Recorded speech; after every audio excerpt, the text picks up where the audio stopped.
Manistee County is actually more water than land.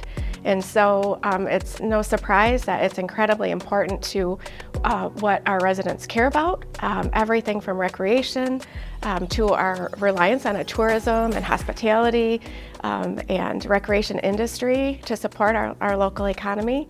There is a growing appreciation of the importance of thinking of water first. We're trying to protect what we have. It's a lot easier and cost-effective to maintain something as opposed to trying to fix a bad situation down the road.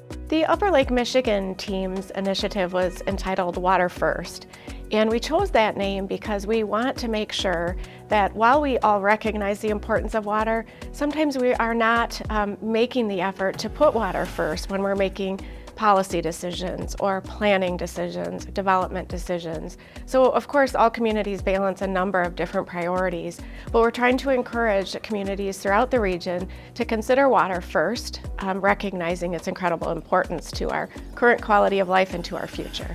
The Great Lakes Basin as a whole is so fortunate to have a strong network of community foundations. And within this region of Michigan, we have a particularly close relationship. We're meeting at least quarterly, looking at ways that we can collaborate across our region to have shared impact.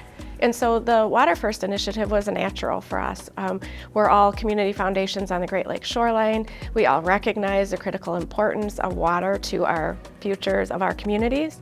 And this really afforded us a very specific way that we could work together in a way to make meaningful change across the region.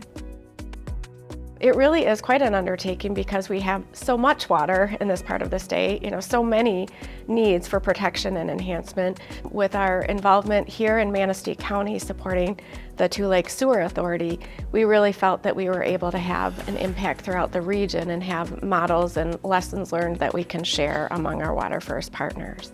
We have low-lying areas around the lake, and 2 years ago during high water, because of Lake Michigan fluctuations up and down, there was a lot of the lots were flooded on the lake. Septic systems not working, and it will come back. The water's receded in the last 2 years, but it's going to come back. That would be this third cycle, just in my time here, of fluctuations of Lake Michigan water levels that has happened. So I think as a general public, people have become way more aware of the fact that you have to protect the groundwater and the water going forward, because it is an issue that your kids will have to deal with, their grandkids, and we don't want to pass on something that is a problem for them. We want to keep it clean. This initiative helped people think about not only ways that we can protect the water for the future, but also ways that we can continue to preserve access for everyone. I personally value the importance and the meaningful connection that people have to waters throughout this part of the state and throughout the Great Lakes Basin. We want to make this a safer, protected environment for generations to come.